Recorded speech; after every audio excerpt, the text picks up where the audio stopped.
राधे राधे दोस्तों, आप सभी का फिर से स्वागत है आपके अपने ही चैनल में सोनू सर कॉमर्स क्लासेस में। पिछले कुछ वीडियो में हम लोग अकाउंटेंसी सब्जेक्टिव क्वेश्चन सॉल्व कर रहे थे मॉडल सेट 2023 के लिए। तो आज देखिए सेक्शन सी का और कुछ क्वेश्चन आगे बढ़ते हैं हम लोग। क्वेश्चन नंबर 16 तक सॉल्व कर चुके थे, आज क्वेश्चन नंबर 17 से बताते हैं। तो देखिए क्वेश्चन नंबर 17 में क्या पूछा गया है। तो क्वेश्चन नंबर 17 में दिया गया है कि वित्तीय विवरण के विश्लेषण का क्या अभिप्राय है, इसके लाभ बताइए। What is meant by analysis of financial statement, give its advantages. वित्तीय विवरण के विश्लेषण यानी जो फाइनेंशियल स्टेटमेंट जो होता है, यानी profit and loss, balance sheet, उसका एनालिसिस करके आपको कंपनी के लिए बताना है कि वो किस स्थिति में वो आगे बढ़ रहा है, कैसा प्रोग्रेस रिपोर्ट है उसका, बस वो आपको बताना है। और इसका एडवांटेजेस कैसे कौन ले सकता है वो आपको बताना है। तो देखिए क्वेश्चन नंबर 17 नोट्स तैयार करके रखें, तो आपको बताते हैं कैसा आपको एग्ज़ाम में क्वेश्चन ये पूछा गया तो कैसे लिखेंगे आप। तो क्वेश्चन नंबर 17 में वित्तीय विवरण के विश्लेषण का अर्थ क्या है ये बताते हैं आपको। तो वित्तीय विवरण विश्लेषण का अर्थ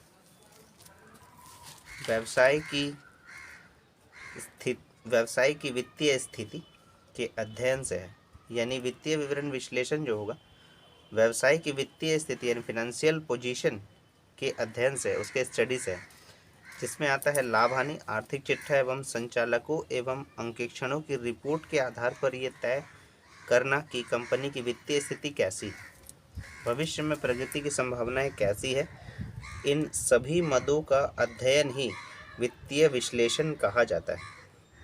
ठीक है, तो वित्तीय विवरण बहुत ही सिंपल सा इसमें लैंग्वेज में लिखे हैं। वित्तीय विवरण विश्लेषण का अर्थ क्या है, व्यवसाय की वित्तीय स्थिति यानी फाइनेंशियल पोजीशन के स्टडी से है, के अध्ययन से है, लाभ हानि, आर्थिक चिट्ठा एवं संचालकों एवं अंकेक्षकों की रिपोर्ट के आधार पर ये तय करना कि कंपनी की वित्तीय स्थिति कैसी है, भविष्य में प्रगति की संभावनाएं कैसी है। इन सभी मदों का अध्ययन ही वित्तीय विश्लेषण कहा जाता है। ये आपको उसका अर्थ लिख लेना है। और उसका पूछा है लाभ, यानी वित्तीय विवरण विश्लेषण के लाभ क्या क्या है। तो ये लाभ बहुत सारे वर्गों को पहुंचा सकते हैं। जैसे पहला है प्रबंधकों को लाभ।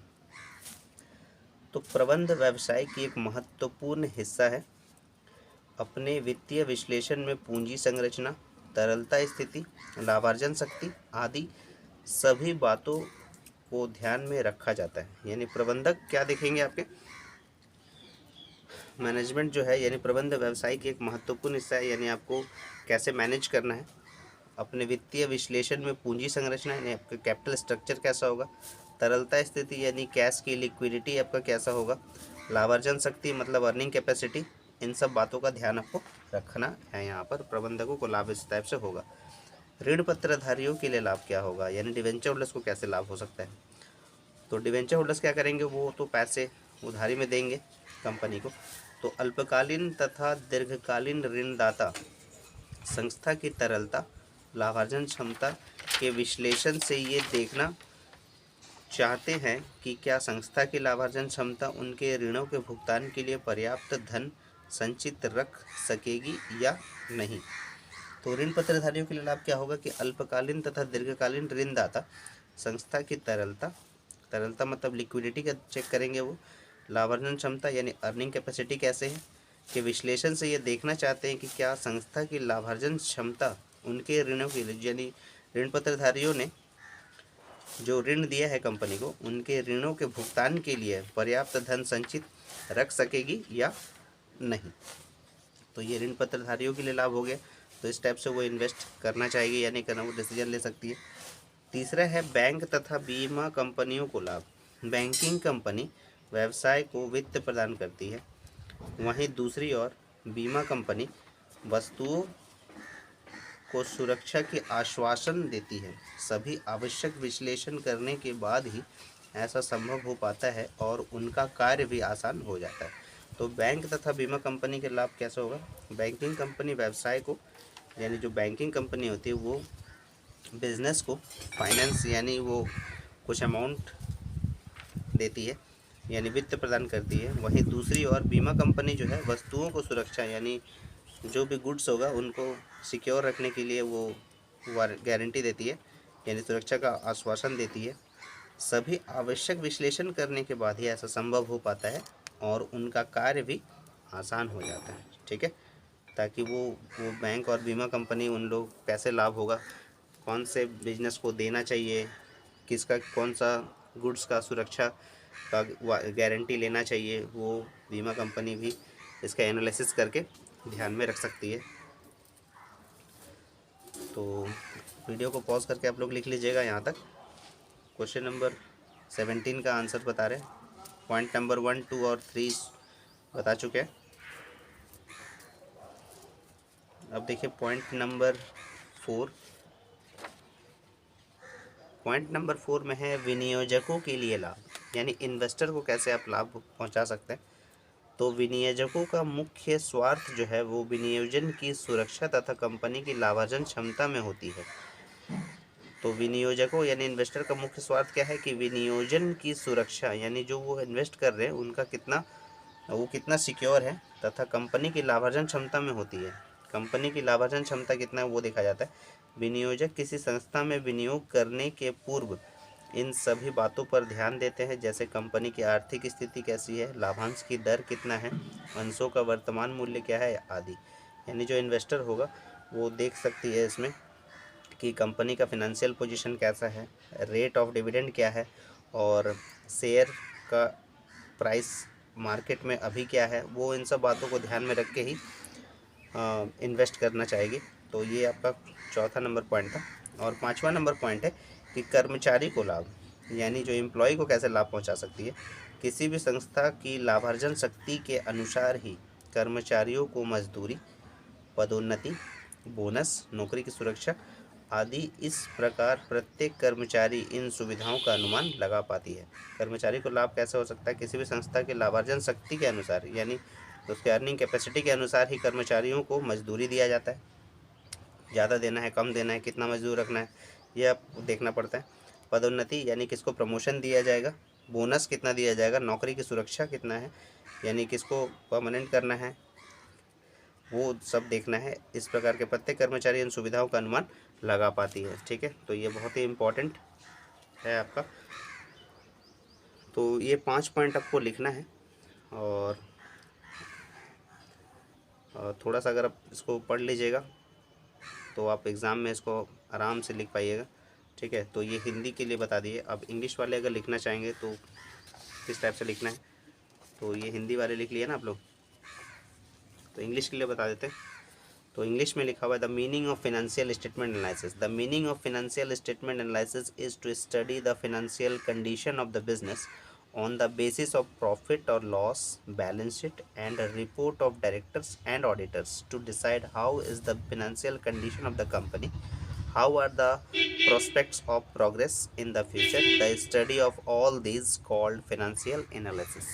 ठीक है, तो मीनिंग ऑफ फिनेंशियल यहाँ लिखा गया the meaning of financial statement analysis is to study the financial condition. Financial condition कैसा है बिजनेस का, वो स्टडी किया जाता है फिनेंशियल स्टेटमेंट एनालिसिस से, on the basis of profit and loss, balance sheet and report of directors and auditors. ये decide करते हैं कि फिनेंशियल कंडीशन कंपनी का कैसा है, प्रॉस्पेक्ट्स आगे प्रोग्रेस कैसा होगा फ्यूचर में, और इसी टाइप का स्टडी के लिए ही फिनेंशियल एनालिसिस किया जाता है। ठीक है, अब इसका बेनिफिट्स क्या है, benefit of financial statement analysis. पहला बेनिफिट तो मैनेजर्स के लिए, management is an important part of the business. In its financial analysis it goes into all the things like capital structure, liquidity position, earning capacity in mind.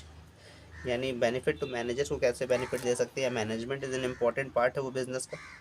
Financial analysis क्या क्या करना है, capital structure यानी capital कैसा है, कितना capital लगाया जाएगा, लिक्विडिटी पोजीशन कितना है, कैश कितना रहेगा, अर्निंग कैपेसिटी उसका कितना रहेगा, ये माइंड में रहनी चाहिए। ठीक है, मैनेजर्स के लिए। बेनिफिट टू बोरोवर्स, यानी जो पैसा इन्वेस्ट करेंगे, जो पैसा लोन देंगे, उनके लिए क्या प्रोस्पेक्ट्स है वो देख लीजिए। Short term and long term lenders want to analyse the profitability and liquidity of the organization to see whether the organization's profitability will be able to store enough money to pay off their debts. इसका मतलब क्या हुआ, benefit to borrowers को, यानी जो पैसा loan में देते हैं, यानी उनको क्या फ़ायदा होगा। Short term and long term lenders, जो शॉर्ट टर्म या लॉन्ग टर्म के लिए पैसा उधारी में देते हैं, want to analyse the profitability and the liquidity of the organisation. Organisation का प्रॉफिटेबिलिटी कैपेसिटी कैसा है और लिक्विडिटी कैसा है, ये whether the organisation profitability will be able to store enough money to pay off their, यानी ऑर्गेनाइजेशन के पास इतना पैसा होगा कि वो जो भी हम उधार दिए हैं वो पैसा पे कर पाएगा, ये बस ध्यान रखा जाता है बेनिफिट टू बोरोवर्स के लिए। ठीक है, benefit to bank and insurance company, तो banking company provides finance to the business, on the other hand insurance company assures the security of the goods. This become possible only after doing all the necessary analysis and their works also become easier. तो bank और insurance के लिए दिया गया है कि banking insurance जो है, बैंकिंग कंपनी फाइनेंस यानी जो भी अमाउंट चाहिए वो प्रोवाइड करती है बिजनेस को, और दूसरे तरफ में इंश्योरेंस कंपनी क्या करती है, गुड्स के लिए सिक्योरिटी देती है। तो ये जो है ये पॉसिबल हो जाता है, ये आसान हो जाता है एनालिसिस के द्वारा, उनके काम में आसानी हो जाती है कि बैंक और इंश्योरेंस वो अपना काम कैसे करेगी, यानी कौन सा बिजनेस को पैसा देना चाहिए ताकि रिकवर हो जाएगा, और इंश्योरेंस का कौन से गुड्स का इंश्योरेंस करना चाहिए। ठीक है, benefit to bank and insurance company के लिए। अब 4th नंबर पॉइंट है बेनिफिट फॉर द इन्वेस्टर्स। तो इन्वेस्टर के लिए क्या बेनिफिट है, the main interest of the investor is in the security of investment and the profitability potential of the company. Before investing in any organization, the investor pay attention to all these things like how is the economic condition of the company, what is the rate of dividend, what is the present value of the share, etc. तो investor किन किन चीज़ों पे ध्यान देंगे, तो वो सबसे पहले उनका मेन इंटरेस्ट जो रहेगा वो सिक्योरिटी ऑफ इन्वेस्टमेंट की ओर रहेगा, कि यानी जो इन्वेस्ट किया जा रहा है वो कितना सिक्योर है, and the profitability potential of the company, यानी कंपनी का प्रॉफिटेबिलिटी पोटेंशियल कितना है बिफोर इन्वेस्टिंग, इसमें इन्वेस्ट करना चाहिए या नहीं करना चाहिए ऑर्गेनाइजेशन पे। तो investor pay attention all those things like, क्या क्या चीज़ पे ध्यान देगी वो, इकोनॉमिक कंडीशन कैसा है कंपनी का, what is the rate of dividend का रेट क्या है, और प्रेजेंट वैल्यू शेयर का कितना है। तब इन सब चीज़ों को जानकारी लेने के बाद ही वो इन्वेस्ट करेगी इसमें। ठीक है, 5वां पॉइंट क्या है, benefit to the employ. Employ का क्या बेनिफिट हो सकता है, according to the profit earning capacity of the any organisation such facilities like wages, promotion, bonus, job security etcetera given to the employ, यानी सारा एनालिसिस करने के बाद ही एम्प्लॉय को क्या क्या बेनिफिट देना चाहिए वो ऑर्गेनाइजेशन ये सब डिसीजन लेगी, कि according to the profit earning capacity को देख के, यानी कितना प्रॉफिट कमाने की क्षमता है ऑर्गेनाइजेशन की, सच फैसिलिटी लाइक वेजेस कितना पे कर सकती है, प्रमोशन देगी या बोनस, जॉब सिक्योरिटी कितनी है गिवन टू द एम्प्लॉय। ठीक है, तो ये क्वेश्चन नंबर 17 का आपको आंसर बता दिए, उम्मीद है आपको समझ में आया होगा, और ये आप एग्ज़ाम में अगर इस टाइप का क्वेश्चन आता है तो आप इस क्वेश्चन का आंसर आप ऐसा लिख सकते हैं, लिख लीजिए इसको आप।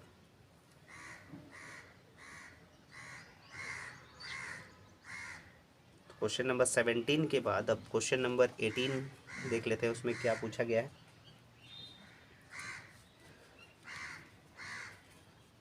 हो गया यहाँ तक, तो क्वेश्चन नंबर 18 देख लेते हैं।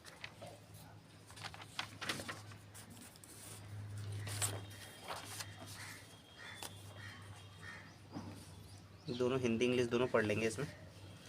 तो 18 में पहले हिंदी से अगर स्टार्ट करते हैं तो लिखा हुआ है कि एक लिमिटेड कंपनी ने 10,000 अंश जनता को निर्गमित किए, प्रत्येक अंश 20 रुपये का है। इन पर 4 रुपये आवेदन पर मतलब एप्लीकेशन, 8 रुपये आवंटन पर यानी अलॉटमेंट, 8 रुपये प्रथम याचना यानी फर्स्ट कॉल पर, बस इतना ही इन्फॉर्मेशन है। 12,500 अंशों के लिए आवेदन पत्र प्राप्त हुए हैं, 12,500 के लिए, और संचालकों ने 10,000 अंशों के आवंटन का निर्णय लिया है और आवेदन पत्र की राशि का आधिक्य आवंटन के लिए प्रयोग किया गया, यह मानकर जनरल लेखी कीजिए सभी राशियां प्राप्त हो गई हैं। ठीक है, तो पढ़ लेते हैं इसमें इंग्लिश में क्या लिखा हुआ। A limited company issued 10,000 share of ₹20 each to the public. 20 each दिया हुआ है, ध्यान दीजिएगा। Payable ₹4 on application, ₹8 on allotment and ₹8 on first call. Application were receive for 12,500 shares. तो 10,000 था, 12,500 आ गया, तो ये इसको बोलते हैं ओवर सब्सक्रिप्शन। ठीक है, तो ओवर सब्सक्रिप्शन का क्वेश्चन रहेगा तो उसको आप पहले ध्यान दीजिएगा क्या उसमें लिखा हुआ है।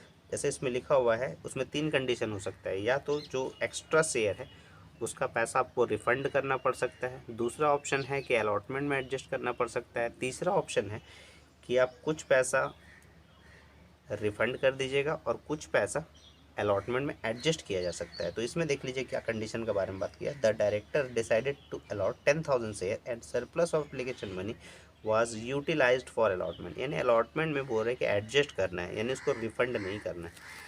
Pass the journal entries assuming that the amount due were receive, यानी सभी पैसा रिसीव हो चुका है, ये मान लिया गया है। ठीक है, तो देखिए इसको सॉल्व करके बताते हैं आपको। बहुत ही इंपॉर्टेंट सा सवाल है। तो सबसे पहले कोई कंपनी का नाम दिया हुआ है, हाँ दिया हुआ है इन the books of A limited. तो ये क्वेश्चन नंबर कितना है, क्वेश्चन नंबर 18 है। ये ग्रुप सी का क्वेश्चन हम लोग सॉल्व कर रहे हैं।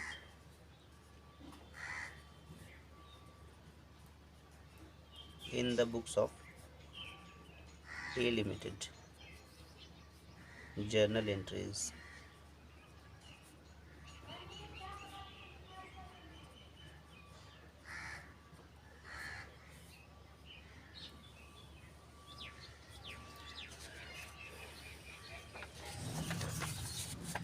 आधा फॉर्मेट पहले बनाते हैं।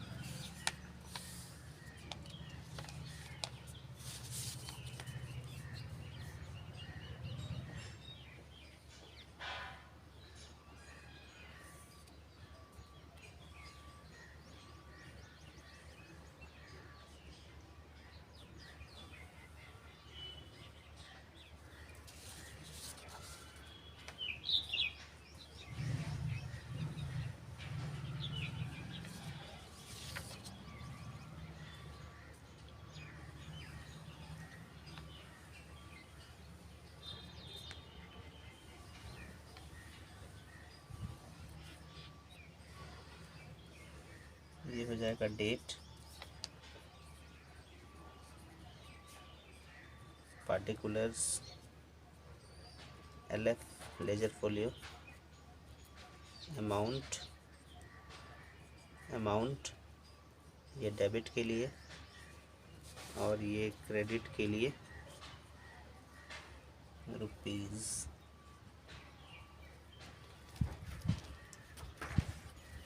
ठीक है,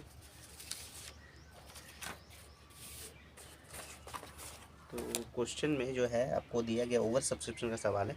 तो 10,000 शेयर था, 12,500 आ गया। तो पहला जो आप एंट्री करते हैं, डेट तो यहाँ दिया नहीं गया, सीरियल नंबर में डाल देते एक नंबर। तो पहला जो आप एंट्री करते हैं वो लिखते हैं bank account debit, bank account debit to share. दो तरह का हो सकता था, यहाँ इक्विटी या प्रेफरेंस मेंशन नहीं किया है यहाँ पे, तो शेयर ही लिखिए। Bank account debit to share application account, bank account debit to share application account. ठीक है, तो 12,500 शेयर्स है, इसको मल्टीप्लाई आप कर दीजिएगा। एप्लीकेशन का रेट 4 रुपये है, यानी 50,000।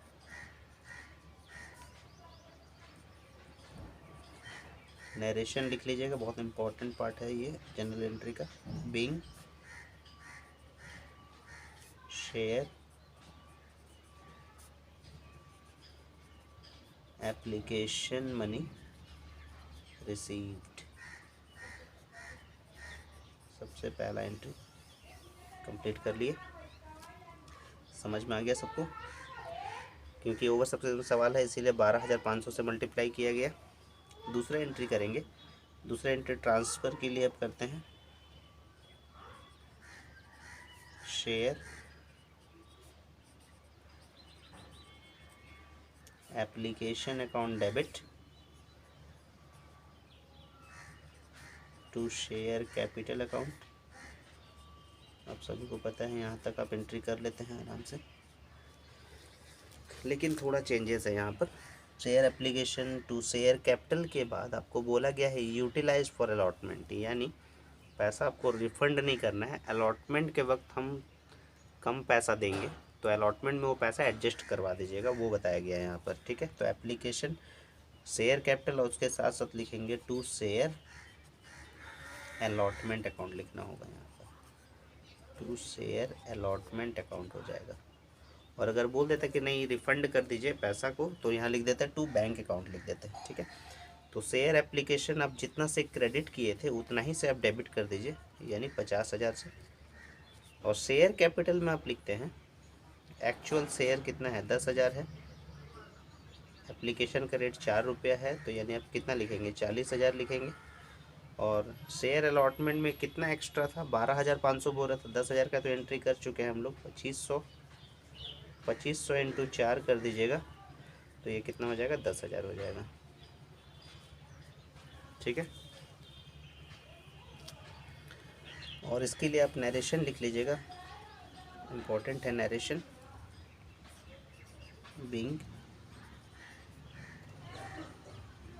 Bing share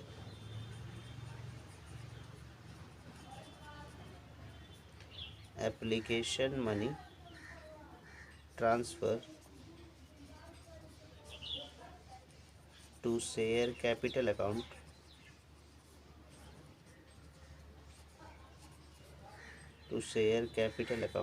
and access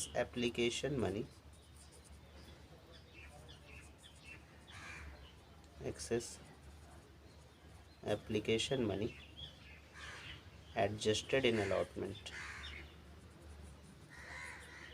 adjusted in allotment, ठीक है। समझ में आ गया यहाँ तक। थोड़ा सा लाइन एक्सटेंड कर लेते हैं।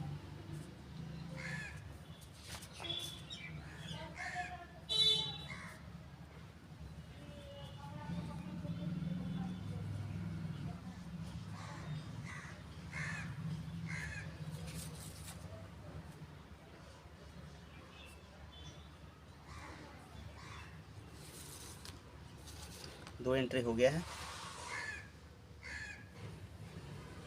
क्लोज कर दीजिए इसको। थर्ड एंट्री, तो थर्ड एंट्री एप्लीकेशन का तो एंट्री हो गया, आप अलॉटमेंट का एंट्री कर देते हैं। तो लिखिएगा share allotment account debit,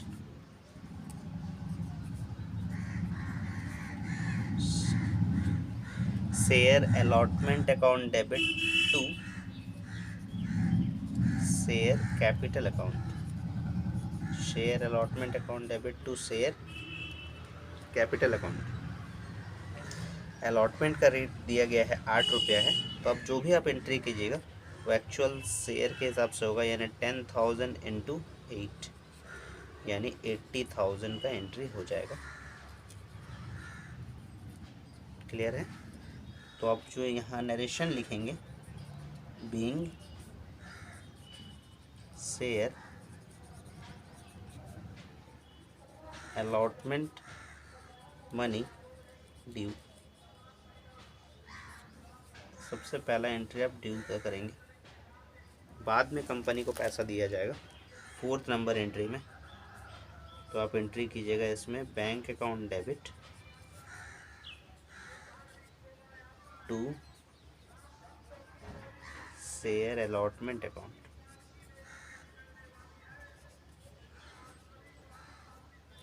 bank account debit to share allotment account. Line को पहले थोड़ा एक्सटेंड कर लेते हैं, तो एंट्री करने में फिर दिक्कत होगी।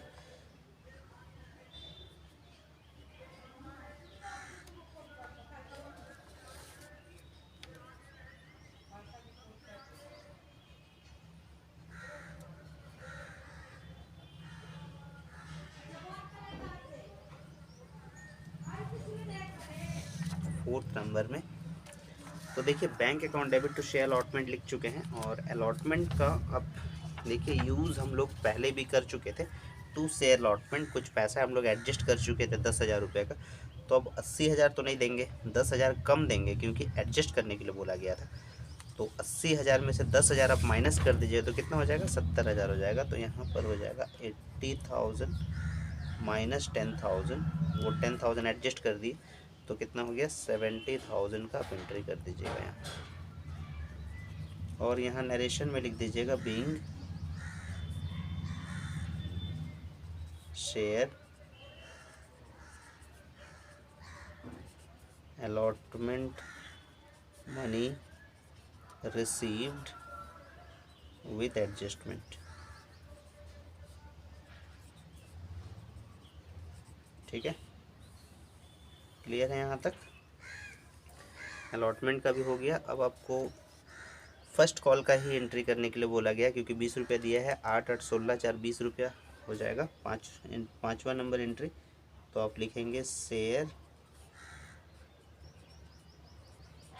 First call account debit, share first call account debit to share capital account.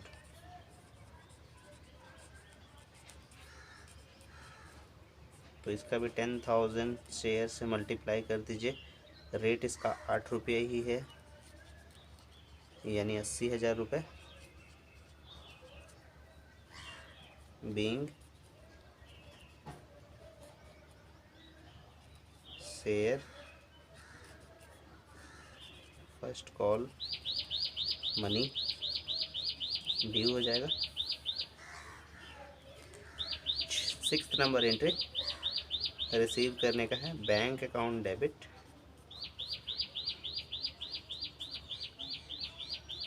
To share first call account. ठीक है, तो उतना ही पैसा रिसीव करेंगे 80,000। और नरेशन में लिख दीजिएगा being share first call money received. बस इतना ही से तो एंट्री करना था। ठीक है, समझ में आ गया सबको? तो देख लीजिए, bank account debit to share application account, share application money received 12,500 share को 4 से मल्टीप्लाई कर दिए 50,000। Share application account debit to share capital account to share allotment account, क्योंकि एडजस्ट करने के लिए बोला था अलॉटमेंट में, तो शेयर एप्लीकेशन जितना से यहाँ पर क्रेडिट किया गया तो उतने से डेबिट करेंगे 50,000 से। शेयर कैपिटल में हो जाएगा 10,000 शेयर था 4 रुपये के हिसाब से 40,000, एक्स्ट्रा था 2,500 शेयर 4 रुपये के हिसाब से 10,000।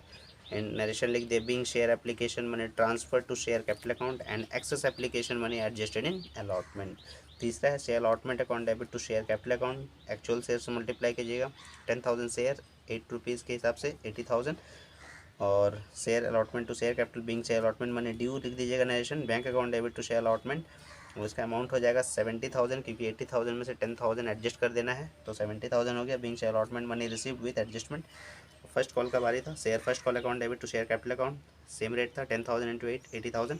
Being share first call money due और bank account debit to share first call account, तो being share first call money received. तो ये क्वेश्चन नंबर 18 सॉल्व कर लिए। अब देखिए लास्ट क्वेश्चन सेक्शन सी का, क्वेश्चन नंबर 19। तो क्वेश्चन नंबर 19 पढ़ लेते हैं पहले क्या दिया हुआ है। निम्नलिखित सूचनाओं से परिचालन क्रियाओं से रोकड़ प्रवाह विवरण तैयार कीजिए, यानी from the following information prepare cash flow statement from operating activities. तो कैश फ्लो स्टेटमेंट जो है वो as per AS3 accounting standard 3 का अप्लाई किया जाता है। 3 एक्टिविटीज़ होती है उसमें, ऑपरेटिंग एक्टिविटीज़, इन्वेस्टिंग एक्टिविटीज़ और फाइनेंसिंग एक्टिविटीज़। कभी कभी कैश फ्लो भी पूछा जाता है, तो तीनों एक्टिविटीज़ हम लोग यूज़ करते हैं। यहाँ सिर्फ पूछा ऑपरेटिंग एक्टिविटीज़ से, तो ऑपरेटिंग एक्टिविटीज़ का कुछ एक फॉर्मेट होता है, तो उसी फॉर्मेट के हिसाब से आपको सॉल्व करके बताएंगे। तो क्या क्या इन्फॉर्मेशन दिया है देखिए। ऑपरेटिंग एक्टिविटीज़ में सबसे पहले लिखा जाता है नेट प्रॉफिट, उसमें ऐड करते हैं हम लोग ट्रांसफ़र टू जनरल रिजर्व, तो आ जाता है नेट प्रॉफिट बिफोर टैक्स। उसमें ऐड किया जाता है non operating expenses. Non operating expenses में क्या है, discount on share written और loss on sale of machinery. उसमें लेस किया जाता है profit on sale of investment. और उसके बाद फिर आप ऐड करते हैं इन करेंट एसेट्स और करेंट लायबिलिटी का इंक्रीज़ या डिक्रीज़। तो चलिए इसको सॉल्व करते हैं। तो क्वेश्चन नंबर 19 के लिए, क्वेश्चन नंबर 19 सेक्शन सी का, तो आप हेडिंग दे दीजिएगा कैलकुलेशन ऑफ या computation of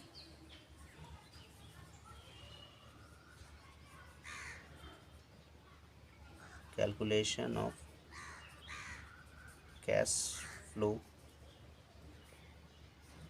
from operating activities.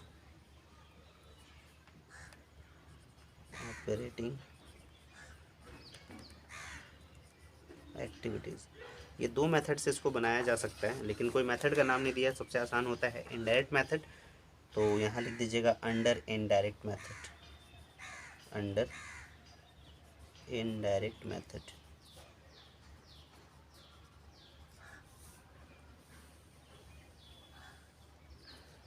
ठीक है, तो फॉर्मेट बनाएंगे।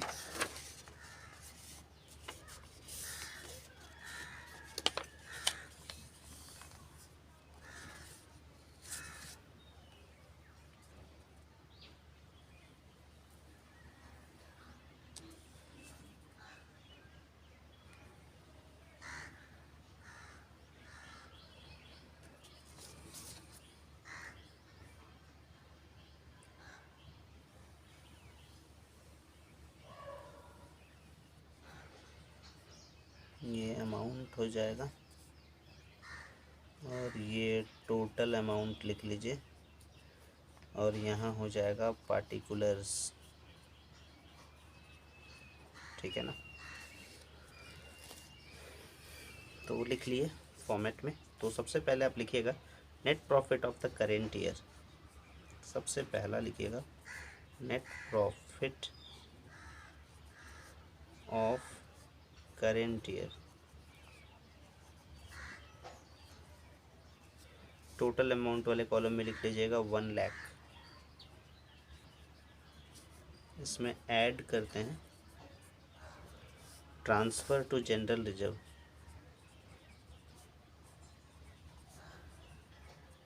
ट्रांसफ़र टू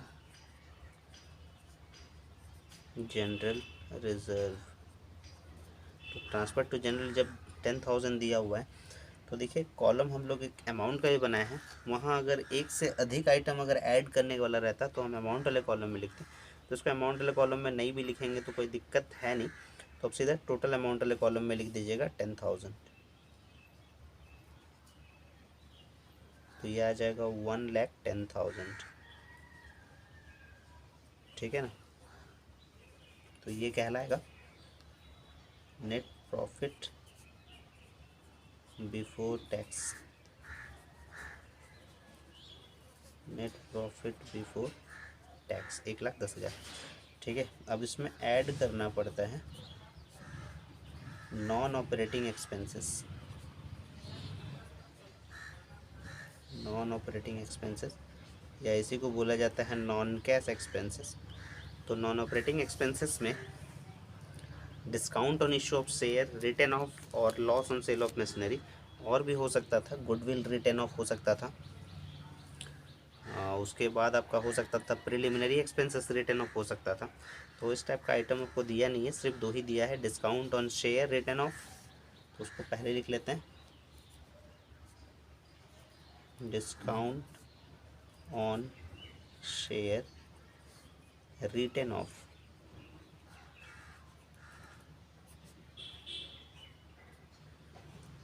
रिटर्न ऑफ लिख लिए। तो इसका अमाउंट हम अमाउंट वाले कॉलम में लिख लेंगे 5,000। और एक लिखा हुआ था loss on sale of machine, loss on sale of machine, loss on sale of machine देख लीजिए कितना दिया हुआ है 12,000। तो 12,000 और 5,000 को ऐड कर दिए तो ये आ गया 17,000। अब इसको ऐड कर लीजिए तो 1,27,000। ठीक है, अब इसमें लेस करना पड़ता है, इसमें लेस करना पड़ता है नॉन ऑपरेटिंग इनकम।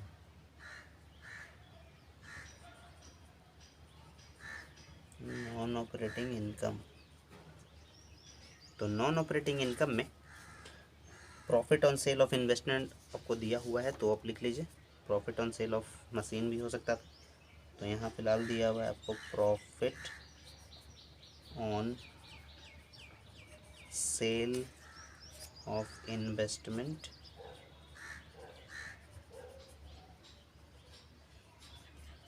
ठीक है, यहाँ लिखा हुआ है profit on sale of investment 4000। एक ही आइटम दिया हुआ है, तो जिसका सिंगल आइटम है उसको हम आउटर कॉलम में लिख दे रहे हैं, यानी टोटल अमाउंट में, और लेस का मतलब यहाँ ब्रैकेट में फिगर इन में रखिएगा। तो 1,27,000 में से 4,000 लेस कर दीजिए, 1,23,000। ठीक है, और ये 1,23,000 प्लस में आ रहा है, तो इसीलिए इस लाइन को हम लोग को लिखना होगा operating profit, operating profit before working capital changes, working capital changes. ठीक है ना, वर्किंग कैपिटल चेंजेस, टेढ़ा हो गया।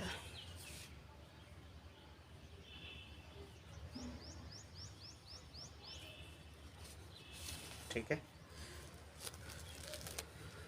तो यहाँ तक हम लोग लिख चुके हैं। अब उसमें ऐड किया जाता है, याद रखिएगा, increase in current liability, increase in current liabilities.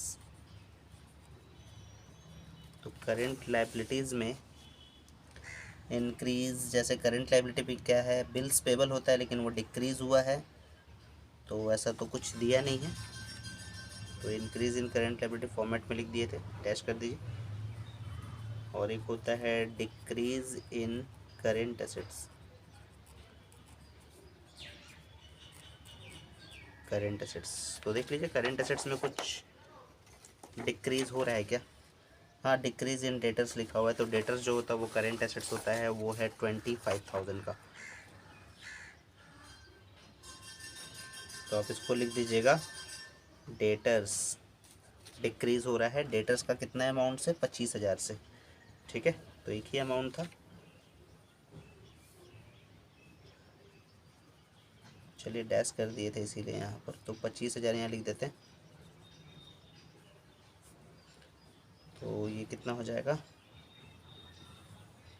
1,48,000। ठीक है,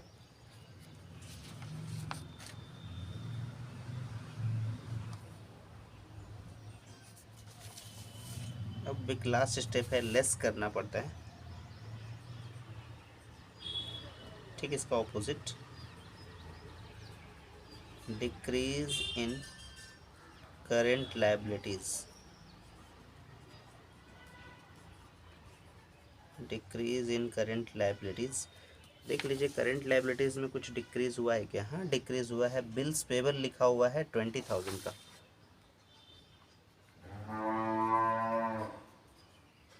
तो बिल्स पेबल, बिल्स पेबल आपको दिया गया है 20,000, लिख लीजिए यहाँ पर।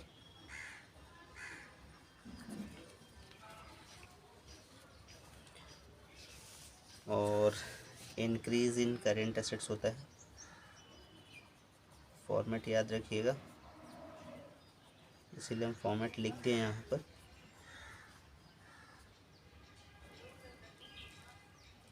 एक याद कीजिएगा तो दूसरे में आपको बेनिफिट मिल जाएगा, जैसे इंक्रीज इन करंट लायबिलिटी है, डिक्रीज इन करंट एसेट्स है, डिक्रीज इन करंट लायबिलिटी है, इंक्रीज इन करंट एसेट्स है, तो देख लीजिए इंक्रीज इन करंट एसेट्स में ऐसा कुछ है क्या?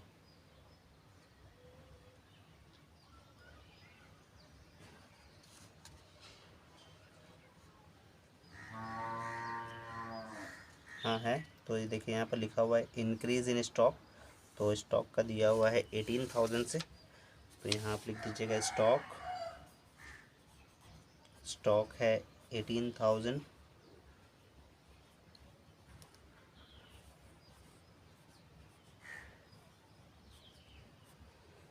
तो 38,000 आप यहाँ लिखिएगा। फिगर इनमें माइनस कर रहे थे इसीलिए, और तो कोई इन्फॉर्मेशन नहीं दिया हुआ है, तो ये आ जाएगा 1,10,000, तो ये प्लस में आ रहा है। तो इस लाइन को आपको लिखना होगा net cash flow from operating activities.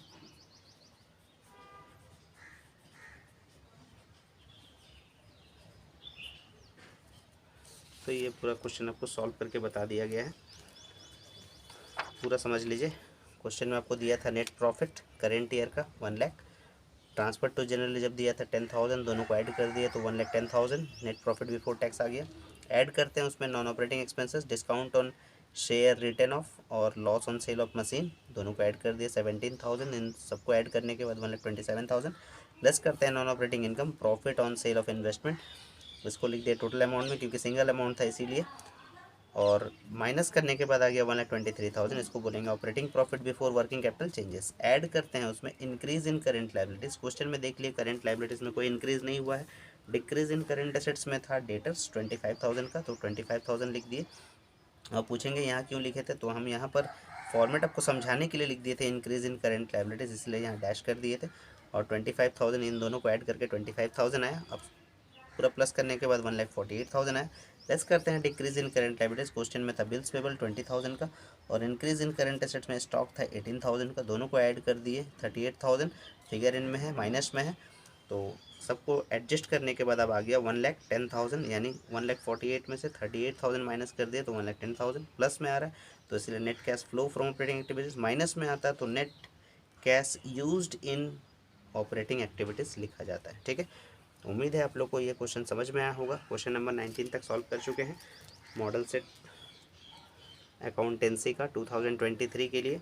अगर आपको वीडियो समझ में आ रहा है, पसंद आ रहा है, तो आप ज़्यादा से ज़्यादा शेयर करें, लाइक करें, और अगर आप चैनल पर नए हैं तो चैनल को सब्सक्राइब कर दें, और नोटिफिकेशन और बेल आइकन भी प्रेस कर दें, ताकि आपको जो भी मेरे नए वीडियो आए वो सबसे पहले आपको मिले।